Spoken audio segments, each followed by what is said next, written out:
tempo virou.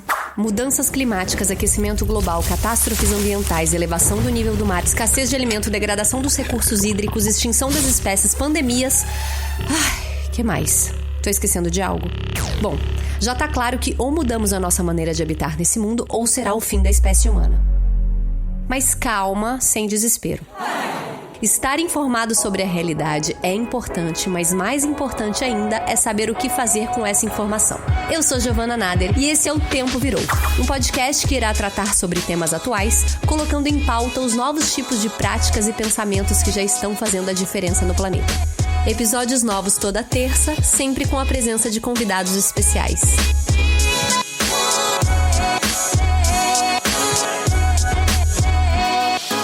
Pessoal, o episódio de hoje vai ser total futurologia, mas não a partir daquela visão romântica de que o futuro pós-pandemia será belo, perfeito e que no final seremos felizes. A gente vai tentar prever um futuro tentando dar conta de todas as transformações que já estavam em curso e têm ganhado forma com esse momento de ruptura atual, e que vai muito além de simplesmente tentar prever um mundo pós-pandêmico. E entender todas essas transformações sociais e culturais não é tarefa fácil. A gente precisa ter um entendimento histórico, claro, mas mais do que isso, a gente tem que entender como pensam as novas gerações que estão vindo abaixo da nossa, mais precisamente a geração Z. Então assim, falar de um novo mundo é falar de um futuro onde muitas coisas serão ressignificadas. Já é possível a gente observar algumas tendências e comportamentos, por exemplo, de uma maior consciência ambiental, social, racial, novos paradigmas de consumo e até mesmo um novo padrão estético. E eu trouxe aqui para dizer quais são as tendências reais do nosso futuro, Ig Ayedun. Ig, muito obrigada pela presença. Oi, Giovana, tudo bem? Ig é jornalista e artista multimídia, stylist, designer gráfica, pesquisadora de tendências, cofundadora da escola efêmera AEAN, Ambiente de Empretecimento de Arte Nacional, escola gratuita direcionada para artistas negros e LGBTQ+,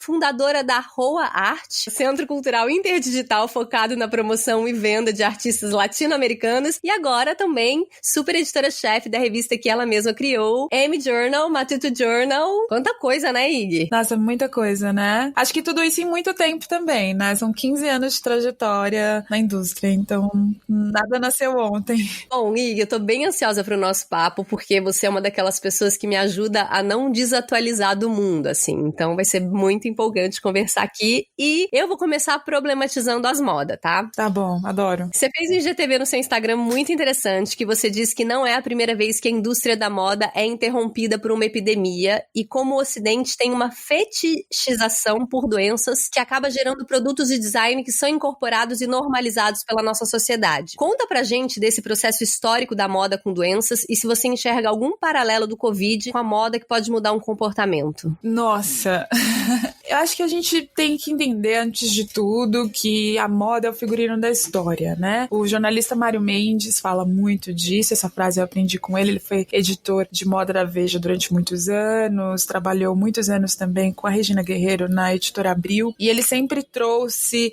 enfim, essa noção histórica antropológica para a moda como uma ideia da gente entender que a moda ela não age por si só, e sim ela acompanha todos os fenômenos sociais, enfim, né, que a gente vivencia, etc e tal, com impactos políticos, econômicos e tudo mais. Entretanto, quando a gente fala que a moda é o figurino da história, a gente também precisa considerar, e aí eu gostaria de atualizar, né, essa citação do Mário Mendes, que é maravilhosa, mas em 2020 a gente precisa também ter outros tipos de perspectiva, de que essa estrutura de mercado da moda é baseada no ocidentalismo, né, enfim, na ocidentalidade. No ocidentalismo até mesmo como movimento, tá? Não só como, tipo, região ocidental, mas também da ideia do ocidentalismo como uma possibilidade de expansão e dominação de culturas, né? E não tem como pensar em ocidentalismo sem pensar no colonialismo, né? E quando a gente pensa no colonialismo, a gente pensa em vários dispositivos que estão sendo, inclusive, nas últimas semanas, fervorosamente discutidos, como, por exemplo, o racismo, mas também a gente olha para todos os arquétipos e a criação de de símbolos de expressão que beneficiam a ideia de supremacia branca, né? E a ideia hegemônica, né? Dessa supremacia racial. Então, quando a gente olha para esse histórico de fetichização da doença, a gente começa a entender outras linguagens de um certo embelezamento ou uma estetização de grandes transtornos sociais com impactos políticos, econômicos, financeiros, enfim, né, e humanitários e intelectuais, para que o Ocidente entenda isso de uma forma menos dolorosa, talvez, ou menos rebelde, ou menos desestrutural para a estrutura que é imposta. E as doenças fazem parte disso. Por quê? Porque não existe só o fato de, tipo, se associar a uma doença ou fetichizar uma doença específica, mas também todo um trabalho de construção de imaginários imagéticos que acompanham esse tipo de manifestação sanitária, sabe assim? Então não é só sobre AIDS, porque quando a gente fala da fetichização da AIDS na moda, as pessoas não estão usando arquétipos de todas as crianças africanas que sofrem com AIDS. Quando a gente fala de pandemia mesmo, né, da Covid-19, a gente não vê, tipo, os arquétipos, enfim, das margens e das periferias que estão mais sofrendo com essa situação. Quando a gente fala, do caso do vídeo, da tuberculose, a gente não via uma relação com a classe escravizada dentro desses processos de criação de imaginário dessa fetichização. E todas essas pessoas também adoecem, né? E também morrem, e também sofrem, e muitas vezes adoecem em mais quantidade. Só que há uma manutenção dentro da ideia de supremacia branca de lidar com esses imaginários de uma forma de fazer ou comunicar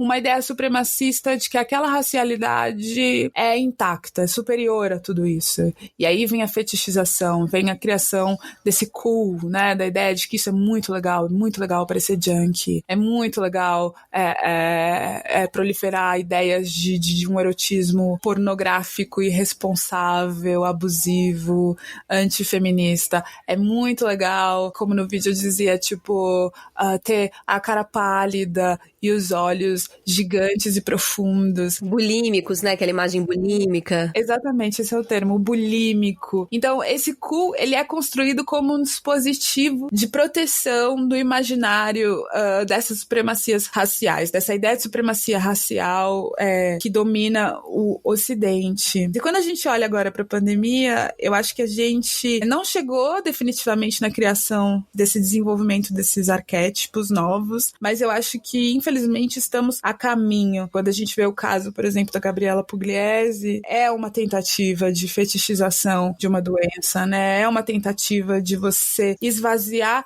o conceito de um fenômeno social muito danoso em nome de uma suposta estética. Mas não colou, né, no caso. Então eu acho também que, em relação à pandemia que estamos vivendo agora, eu acho que a humanidade, ela tá mais aberta e mais alerta para esses tipos de recursos que normalmente são utilizados para dominar, né? Total. E aí entra na minha próxima pergunta, que é o que tem se falado tanto de novo normal, né? Teve muitos conteúdos, lives sobre esse novo comportamento imposto pela pandemia. E por outro lado, eu vi muitas críticas a essa ideia do novo normal, justamente porque ele pressupõe uma ideia de padrão e, consequentemente, de falta de liberdade e de diversidade. Eu vi que você falou sobre isso e eu queria começar te perguntando sobre um termo que você usa, que é a falência da normalidade. E como esse termo explica a ideia que você tem sobre um novo normal. Enfim, não sou, tipo, uma das maiores aptas ao novo normal, porque eu gostaria que as coisas não voltassem a ser como eram antes, que não gostaria que as coisas fossem normais.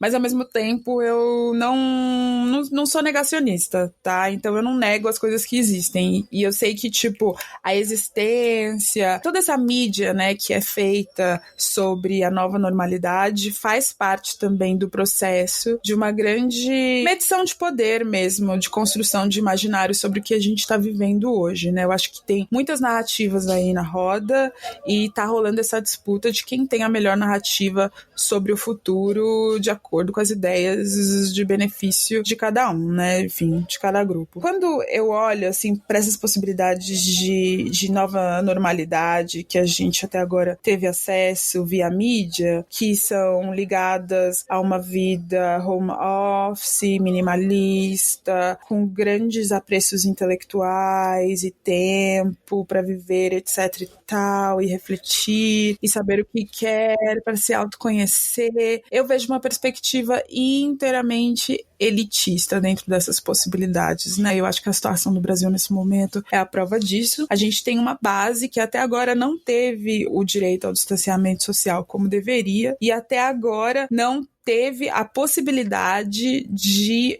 enxergar ou construir qualquer tipo de perspectiva sobre uma nova normalidade, porque a vida das pessoas continua a mesma coisa ou até mesmo pior, né? Porque acordar de madrugada, pegar não sei quantas horas de ônibus e ainda correr risco em relação à sua integridade física é realmente uma pior situação. E isso é um ponto que eu acho que a gente precisa muito considerar, sabe? Eu acho que a gente precisa muito entender o quanto que esse novo normal, que já existe, não está sendo excludente ou não está sendo fundamentado dentro de ideias de exclusão. E justamente entender que a norma, ela tem uma relação com unificação, né? Então, a partir do momento que você exige uma nova norma ou que você aclama uma nova norma, você também tira, né, o direito de diversidade das pessoas, você comprime diversos pontos de vista, diversas vivências, você deixa de relativizar existências que são muito importantes e que precisam ganhar o máximo de atenção agora, porque são elas que estão em vulnerabilidade. Eu acho que o novo normal, ele tá vivo já, tá existindo em todos os sentidos, a gente tem toda uma indústria, todo um business, todo um mercado financeiro estruturando isso, toda uma estrutura política estruturando isso mundialmente, mas às vezes eu acho que é só mais uma coisa pra gente ter que combater, sabe? Uma repetição de padrão, né? Exato. E não dá pra gente falar de futuro e ignorar os traços comportamentais das gerações que estão vindo por aí, né? E um trabalho belíssimo que eu vi seu foi o documentário que você produziu e dirigiu pra Box 1824 sobre a geração True Gen, que é essa geração Z, nascidos entre 95 e 2010. E eu imagino que você tenha ficado um tempo imersa nessa pesquisa, né? Em contato direto com esses jovens. E aí eu te pergunto, quais são os traços mais marcantes dessa geração que se destacam e que vão prevalecer na sociedade como um todo daqui pra frente? Essa é a minha vida, né? Eu fiz 30 anos agora, mas eu sou considerada uma late millennial e a maior parte dos meus amigos tem de 26 anos pra baixo, assim, tipo, faz realmente parte do mundo que eu vivo. Eu tô sempre em volta de pessoas mais jovens. Quando eu era mais novinha, eu tava sempre com pessoas mais velhas, e aí todas as pessoas mais velhas que eu andava tiveram filho, e aí eu comecei a andar com as pessoas mais novas, e agora eu tô nesse meio do caminho, né? Mas não é necessariamente uma imersão, é realmente o meu estilo de vida. E eu acho que por isso que eu fui escolhida para fazer esse projeto, porque quem me conhece, isso é bem nítido. Mas, falando do comportamento, tem um ponto muito, muito incrível, assim, em relação à esperança da coisa mesmo, né? Eu acho que quando a gente fez o True Gen, poucas pessoas acreditavam, de fato, na potência viral e de influência que essa geração teria sobre a gente, né? E o lance mais profundo de tudo isso é que quando a gente pensa, tipo, na trajetória de gerações, a gente tende a pensar em uma certa comunhão, né? Ah, só uma pessoa um pouquinho mais nova, e aí a avó ensinou desse jeito, e a mãe, a tia, etc e tal. No caso da geração Z, tem um ponto muito importante que é a ruptura. Há uma ruptura sistêmica ali, intergeracional, encabeçada pela revolução digital. E essa ruptura é o que cria um distanciamento absurdo de práticas e habilidades que a geração Z tem em relação às gerações anteriores. E isso é muito louco, eu costumo muito falar isso, assim, tipo, perdoa todo mundo que nasceu, tipo, na década de 80, mas eu sempre falo assim, nossa, conversar com gente que nasceu na década de 80, eu não sei se dá, sabe? Eu já me peguei várias vezes falando sobre isso. Ai, não quero namorar aquele boy, meu, ele é de 88, óbvio que ele não vai entender. Sei, ai, eu tô me sentindo muito velha.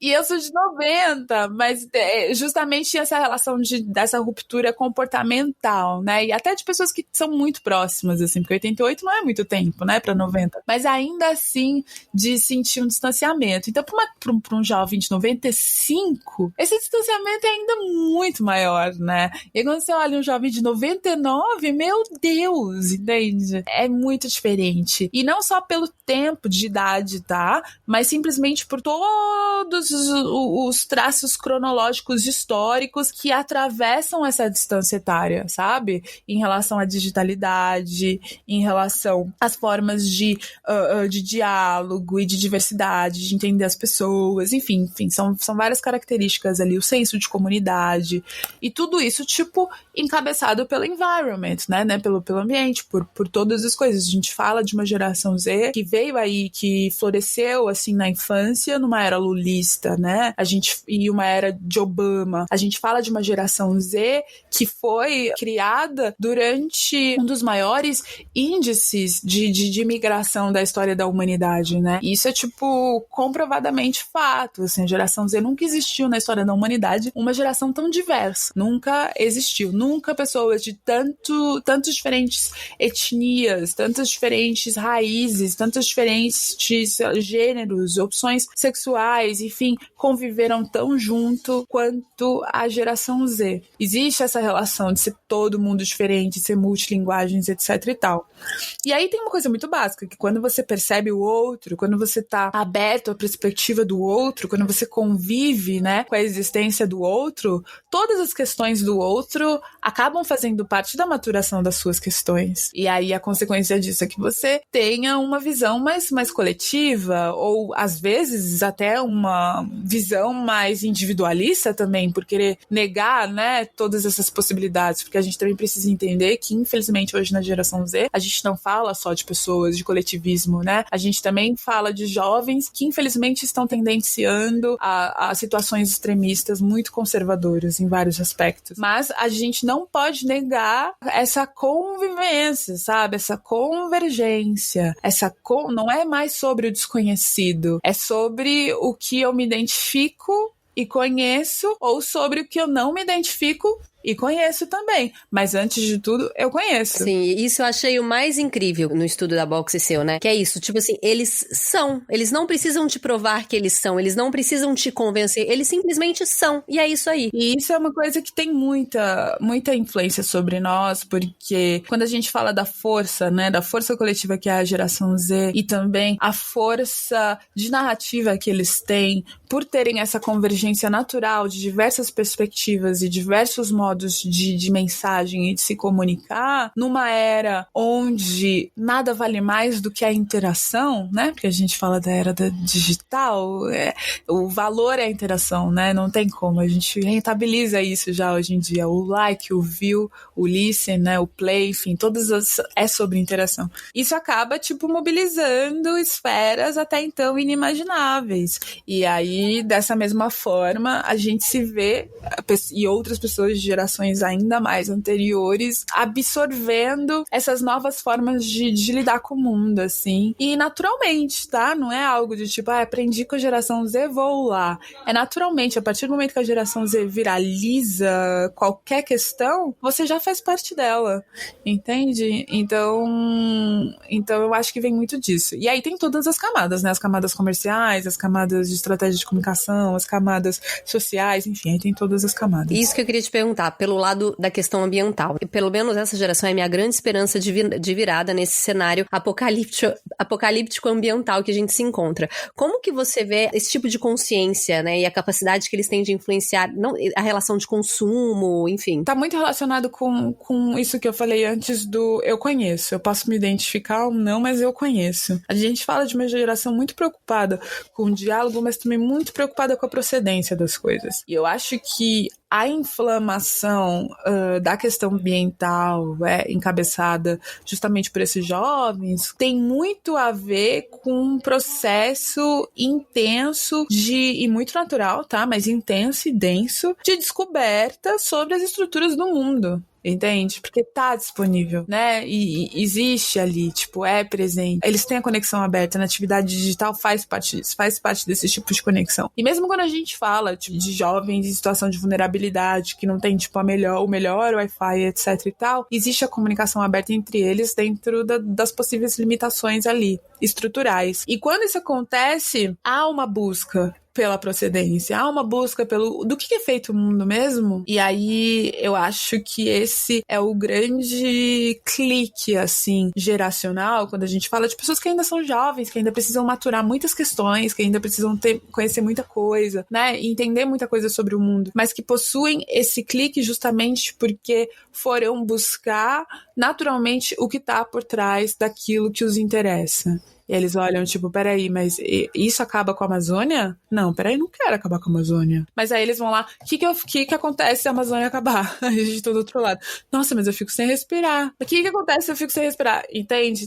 Tem essa questão que eu chamo de cognição associativa, que é muito essa relação de, tipo, entender o mundo a partir de associações, né? E por isso que tem todos esses elementos e essas condutas virais, né? Porque é operado em rede, né?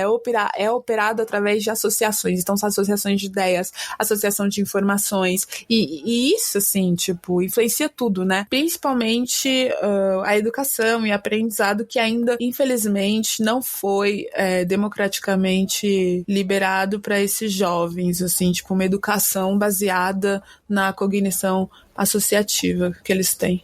E também ainda dentro dessa concepção de futuro, é muito importante a gente falar desse futuro decolonial, né, que está presente na arte, ciência, comunicação, todas as frentes, e você tem isso muito latente, tanto na sua arte, quanto nos seus projetos, né, como a escola, o Rô agora. Eu queria que você falasse como que você, enfim, trabalha isso em tudo que você faz e o seu trabalho de aumentar essa visibilidade de novos artistas. Eu acho que assim, decolonial não é um tema, acho que é importante as pessoas saberem disso, não é uma caixinha que você abre e depois você fecha, né? A decolonialidade, ela é um sistema, assim como a colonialidade é um sistema. Entendeu? São dois sistemas opostos, assim. E quando você fala que ele é um sistema, você entende todo um modo de operação de vida baseado nas diretrizes, não só diretrizes, porque eu acho que nem é isso, assim, mas na essência desse sistema. E a essência do sistema decolonial é, de fato, derrubar todas as imposições que o colonialismo trouxe para nossa existência nas mais diversas escalas. Então, quando a gente olha, tipo, no meu caso especificamente, eu tenho uma relação direta, assim, tipo, uma existência direta com a decolonialidade, porque eu sou um corpo racializado. Sou um corpo racializado preto, sou de um país colonizado, eu sou uma pessoa afrodiaspórica e eu sei de todos os danos e eu sofro ainda as consequências de todos os danos históricos que o colonialismo causou sobre a minha genealogia. Então, ser decolonial é uma forma de reverter tudo isso. Então, só o fato de eu estar viva e não, tipo, correspondendo às estatísticas de genocídio de jovens negros, só o fato de eu estar viva aos 30 anos já me faz ser decolonial. O tempo de vida que eu tenho já é uma decolonialidade. E aí, obviamente, né, que, enfim, quando a gente fala de um sistema, a gente fala de todas as camadas. Mas eu acho que, assim como o colonialismo, a decolonialidade, ela é feita de um trabalho muito intenso, incrível, de base, baseado em ideias de reaprendizado, né, de possibilidades decoloniais, porque a forma como essa ordem foi estabelecida foi baseada em conceitos coloniais, né? Então a gente precisa reaprender a viver, né? E eu vejo na decolonialidade a única saída para tudo isso, na verdade, porque a gente precisa reaprender, a gente precisa fechar a relação com aquele sistema e desenvolver outras relações dentro de um sistema que não fortalece todas as coisas que o sistema traz. Entretanto, essa não é uma discussão nova, né? A decolonialidade é uma coisa que ela é apaixonadamente discutida desde os anos 60 e 70, né? Quando a gente fala de todas essas relações do neoliberalismo, da ascensão do neoliberalismo nas sociedades ocidentais e o neocolonialismo, a gente fala sobre as teorias decoloniais a partir de vários pensadores, enfim, líderes políticos, da mesma forma que é algo que pra mim, equivalente a viver, eu também reconheço que é algo muito difícil da gente fazer ascender dentro da estrutura que a gente tem, porque o colonialismo ele é muito maior do que a gente imagina. A decolonialidade ela não é só sobre separar o lixo. A decolonialidade ela é sobre acabar com a exploração, sabe? Tipo, é muito sério. A decolonialidade é sobre transformar toda a cadeia de fornecimento. A decolonialidade é sobre países tirarem bases de outros países. São esferas, assim, muito gigantes. E eu acho que, infelizmente, eu não vou vivenciar a decolonialidade total, né, do sistema em que eu vivo. Mas eu vivo pessoalmente dentro de um sistema decolonial e eu tento contribuir para que mais pessoas possam viver também. E agora, sabe o que eu quero saber? Na verdade, eu já li sobre, mas eu quero que você fale aqui. Sobre o azul, que tá muito presente no seu trabalho, né? E o que isso tem a ver. Eu sei que tem mensagens por trás. Sim. É difícil a gente traduzir por áudio, gente, mas quem acompanha a IG sabe que o azul é a cor mais presente no trabalho dela e que é algo que salta aos olhos logo de cara, né? Quando a gente, enfim, pelo fato de você ser uma pessoa muito esteta. Então, se você puder falar um pouquinho sobre o que essa cor representa, artisticamente, enfim. O azul também tem essa relação muito grande com a existência. O reencontro com o azul tem a ver com esse entendimento desse corpo decolonial que sou, né? Quando eu falo dessas possibilidades de contribuição e dessas possibilidades de colaboração para que a gente consiga, de fato, chegar em um estado ápice da decolonialidade, eu falo muito também sobre reaprender através do conhecimento, né? E dentro do conhecimento e desses reaprendizados existe, né, toda uma ação de investigação e pesquisa. O meu processo é revisitar a história africana pré-colonial antes dos meus ancestrais serem trazidos para cá. E aí é muito louco, porque quando a gente olha para isso, a gente entende, né, é uma diáspora, a gente entende vários elementos que existem e que estão presentes na nossa vida comum e que são originários desses deslocamentos históricos e ancestrais, mas a gente não sabe o nome. A gente não sabe o significado, a gente não conhece a importância, porque somos consequência de um grande processo de apagamento, né? Então a gente realmente fica sem saber. E o apagamento, que faz parte também da estratégia colonial, foi uma estratégia muito efetiva, né? Então se torna distante a visão sobre esses outros modos de viver antes da colonização europeia. Quando eu comecei a olhar para esse eu voltei ao continente africano e eu fui exposta casualmente ao azul através do índigo e do lápis lazuli, né? O índigo é um pigmento vegetal e o lápis lazuli é um pigmento mineral. E aí eu olhei para aquilo e eu falei, eu conheço isso. Eu já estava fazendo uma pesquisa de azul antes, mas eu ainda estava na superfície da cor, da relação da cor em relação à cromoterapia. E lá eu cheguei na materialidade do azul. E na materialidade do azul a partir da natureza. Que aí foi uma abertura, assim, absurda e que abriu todo um espectro da minha pesquisa de pintura orgânica. E aí eu olhei para aquilo e falei, eu conheço, e fui investigar o que era. E aí eu descobri que, na verdade, lápis lazuli especificamente, era algo que já estava presente na minha vida desde a infância, porque ele é um elemento utilizado nos ritos de iniciação do candomblé. E eu sou Alessia Orixá, minha família inteira é do candomblé, minha mãe é mãe de santo. E esse azul, né, esse pó, esse elemento, essa materialidade, sempre foi presente na minha vida, porque ele tem essa função de te proteger, de espíritos, etc e tal, ruins, energias ruins, energias que te desestabilizam, na verdade, te proteger de energias que te desestabilizam e também te conectar com energias que te fortificam. E aí quando eu descobri que na verdade era esse, que Lé estava ligado com Cré, foi assim, uma abertura de portais, Giovana, uma abertura de portais. Catártico, né? Você falou, achei. Totalmente.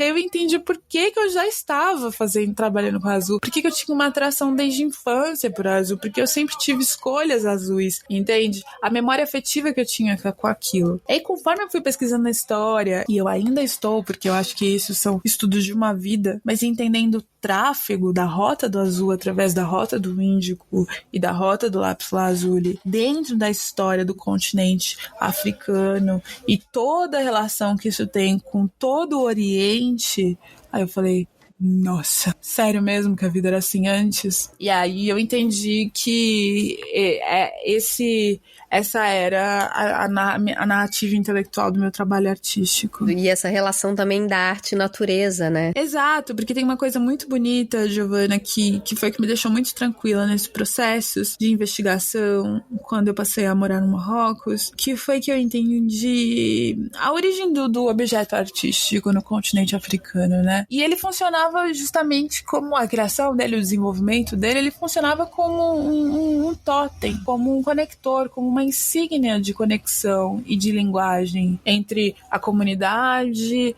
e entre todos os outros planos espirituais. E você não tinha razão de produzir o objeto artístico se não fosse para isso, entende? Não tinha a ver com estética e decoração. Era justamente um conector, era um microfone entre planos, e existiam milhares, etc e tal. E aí também quando eu olho o quanto que o Ocidente esvaziou esse real sentido, se apropriando e capturando apenas forma e textura daquilo para transformar em algo. Eu acho que tem uma coisa no objeto artístico que é uma síndrome bizarra de divindade sem Deus. Sabe? Essa coisa de que é algo maior, de que é arte. Mas tá, é algo maior, mas que Deus. Meio que pegar todos esses significados, todas essas práticas, todas essas estéticas e colocar dentro de um pote de razões que beneficiam só ideias hegemônicas de mundo. E não essa relação de que as mulheres teciam coisas pra abençoar o ciclo de passagem de fertilidade das filhas, sabe? Ou que